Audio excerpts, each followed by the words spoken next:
Hello student, welcome to our engineering classes. आज का हमारा टॉपिक है डीएलएम्बर्ट प्रिंसिपल या इक्विलिब्रियम मेथड। ये बेसिकली मैकेनिकल वाइब्रेशन के अंदर यूज़ होने वाला टॉपिक है।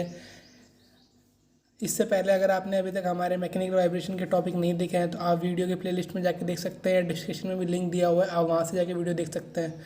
डीएलएम्बर्ट प्रिंसिपल को समझने से पहले हमें ये समझना होगा कि अनडैम्प्ड फ्री वाइब्रेशन क्या होता है। सपोज़ हमारे पास कोई स्प्रिंग मास सिस्टम है, वहाँ पर हम कोई फोर्स अप्लाइड करते हैं तो जो मास है उसकी वजह से वहाँ पे वाइब्रेशन होगा, मतलब उसका रेसिप्रोकेटिंग मोशन होगा। अगर वो मोशन कंटिन्यूस होता है तो मतलब कोई एक्सटर्नल फोर्स रेजिस्टेंस नहीं लगता है, तो ये मोशन कंटिन्यूस रहेगा। ऐसे मोशन को हम डैम्प्ड फ्री वाइब्रेशन कहते हैं। अब हम देखेंगे डीएलएम्बर्ट प्रिंसिपल क्या होता है। A body or system which is not in static equilibrium due to acceleration. कोई बॉडी या सिस्टम है जो स्टैटिक इक्विलिब्रियम में नहीं है एक्सेलरेशन की वजह से, can be brought to static equilibrium by introducing the inertia force on it. उसे हम स्टैटिक इक्विलिब्रियम में ला सकते हैं उस पर इनर्शिया फोर्स लगा के। सपोज करें कि हमारे पास कोई बॉडी है, वो स्टैटिक इक्विलिब्रियम में नहीं है, मतलब कि वो एक्सेलरेशन कर रही है। ऐसे सिस्टम को हम स्टैटिक इक्विलिब्रियम कैसे ला सकते हैं? तो जो हमारी बॉडी है वहाँ पे एक्सेलरेशन लग रहा है, उसी डायरेक्शन के अपोजिट में हमें इनर्शिया फोर्स प्रोवाइड करेंगे, तो ये जो बॉडी होगी वो स्टैटिक इक्विलिब्रियम में आ जाएगी। इसे ही हम डीएलएम्बर्ट प्रिंसिपल कहते हैं। इसे हम एक सिंपल डायग्राम के द्वारा समझते हैं। ये एक डायग्राम है, यहाँ पे कोई बॉल है और रोटेट करते हुए नीचे की तरफ आ रही है, तो इस बॉडी को हमें स्टैटिक इक्विलिब्रियम में लाना होगा। तो ये मोशन नीचे की तरफ कर रहा है, तो जो हमें इनर्शिया फोर्स है वो उसकी अपोजिट डायरेक्शन में प्रोवाइड करना होगा। तो इनर्शिया फोर्स हमें ऊपर की तरफ प्रोवाइड करना होगा, तो ये सिस्टम है वो स्टैटिक इक्विलिब्रियम में आ जाएगा। इसे हम डीएलएम्बर्ट प्रिंसिपल कहते हैं। इसकी सेकंड डेफिनेशन है, a vibrating system can be brought in static equilibrium if the summation of inertia force and external force is equal to zero.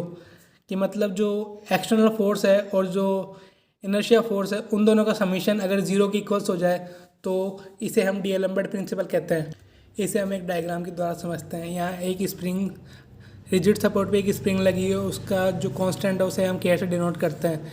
यहाँ एक फिगर 2 में दिखाया हुआ है कि एक स्प्रिंग है, उस पर एक मास अटैच है। मास की वजह से जो डिफ्लेक्शन है उसे हम डेल्टा से डिनोट करते हैं। यहाँ पे हम इसका फ्री बॉडी डायग्राम देखेंगे तो ये जो मास की वजह से जो इसका सेल्फ वेट होगा उसकी वजह से जो फोर्स लगेगा उसे हम एम से डिनोट करते हैं। यहाँ एक फोर्स लगेगा स्प्रिंग फोर्स, उसे हम के इंटू डेल्टा से डिनोट करते हैं। फिगर 3 में दिखाया हुआ है कि ये स्प्रिंग मास सिस्टम है, उसे हम इक्विलिब्रियम पोजीशन से नीचे की तरफ डिस्प्लेस करेंगे। तो यहाँ जो डिफ्लेक्शन आएगा उसे हम एक्स से डिनोट करते हैं, और जो टोटल डिफ्लेक्शन होगा उसे हम एक्स प्लस डेल्टा से डिनोट करेंगे।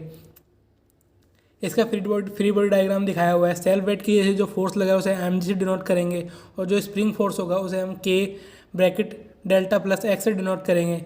इसमें मोशन डाउनवर्ड डायरेक्शन में हो रहा है क्योंकि हम फोर्स डाउनवर्ड डायरेक्शन में लगा रहे हैं, तो जो इनर्शिया फोर्स लगेगा वो अपोजिट डायरेक्शन में लगेगा।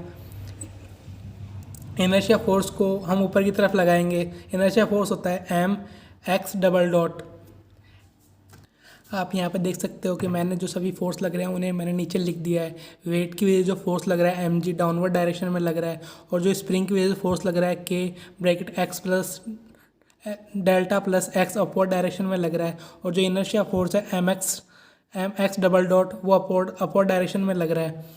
डीएलएम्बर्ट प्रिंसिपल में हमने देखा कि जो इनर्शिया फोर्स और जो एक्सटर्नल फोर्स का जो समीशन होता है वो जीरो के इक्वल्स होता है। यहाँ पे जो फोर्स लग रहे हैं उन्हें हम लिखेंगे, तो एम जी क्या, जो सेल्फ वेट की वजह से जो फोर्स लग रहा है वो डाउनवर्ड डायरेक्शन में लग रहा है, इसे हम माइनस कंसीडर करके चलते हैं, plus K delta plus x ये जो है स्प्रिंग की वजह से फोर्स लग रहा है, plus M X double dot ये लग रहा है इनर्शिया की वजह से इक्वल्स टू ज़ीरो।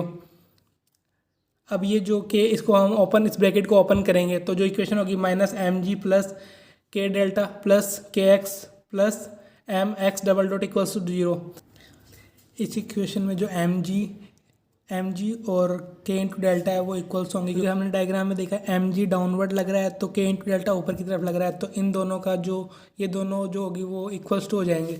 ये दोनों इक्वल्स हो जाएंगे तो यहाँ पे कैंसिल हो जाएंगे। अब जो इक्वेशन होगी वो होगी M X double dot plus K X equals to zero. यहाँ से हम एम को डिवाइड में लेके जाएंगे, तो जो इक्वेशन होगी वो होगी X double dot plus K by M into X equals to zero. इस इक्वेशन को हम इक्वेशन 1 नाम देंगे। हम जानते हैं कि सिंपल हार्मोनी इक्वेशन क्या होती है, X double dot plus omega N का स्क्वायर एक्स इक्वल्स टू 0, इसे हम इक्वेशन 2 देंगे। इक्वेशन 1 और इक्वेशन 2 को हम कंपेयर करेंगे तो हमें जो इक्वेशन होगी प्राप्त होगी वो होगी ओमेगा एन का square equals to K by M, क्योंकि यहाँ जो एक्स है वो सेम है, यहाँ पे जो ओमेगा एन है वो इक्वल्स टू है के बाई एम के। तो इक्वेशन हो जाएगी omega N square equals to K by M. ये स्क्वायर इसको हम इस तरफ लेके आएंगे तो ये अंडर रूट में कन्वर्ट हो जाएगा।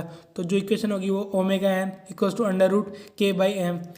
इसकी जो यूनिट होती है उसे हम रेडियन पर सेकंड कहते हैं। अगर क्वेश्चन में कहा गया हो कि नेचुरल फ्रीक्वेंसी फाइंड करो, तो नेचुरल फ्रीक्वेंसी का फॉर्मूला होता है F equals to omega N by 2 pi.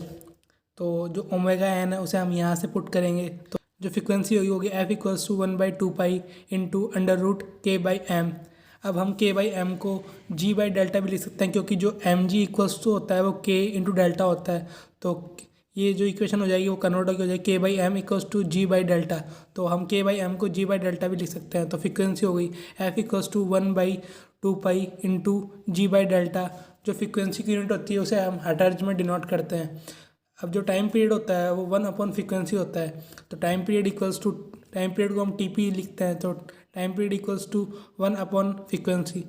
तो जो भी ये टाइम पीरियड हो जाएगा वो होगा 2 pi into under root M by K. जो टाइम पीरियड की यूनिट होती है उसे हम सेकंड में डिनोट करते हैं।